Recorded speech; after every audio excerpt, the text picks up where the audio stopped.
Hello guys, welcome back for another video of service reset my car. Today we're gonna reset a Seat Altea. It's from 2005, a petrol engine.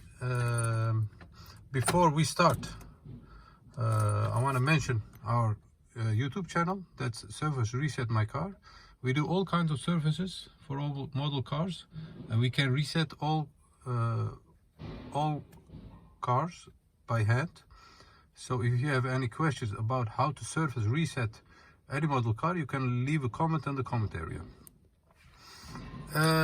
As you can see, if we turn the ignition on, the indicator, service indicator, flashes on the left side of the combi clock.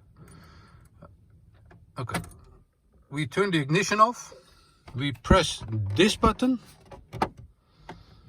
keep pressing that button. I'm going to show it because I have to see. I want to see the surface item on the left side, so I'm going to press it like this.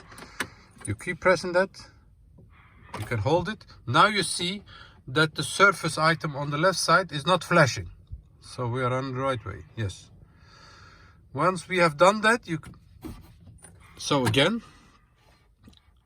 turn the ignition off, press it, keep pressing that, turn the ignition on, let go, and then you have to give this a turn to the right side, so like this.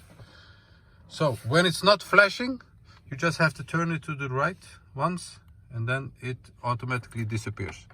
Now we're going to check it if we succeeded. As you can see, the service indicator on the left side isn't flashing anymore. So this was another video of Service Reset My Car.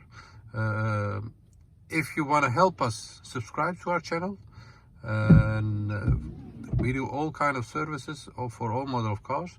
So if you have any questions on how to service reset any model car, you can leave a comment in the comment area.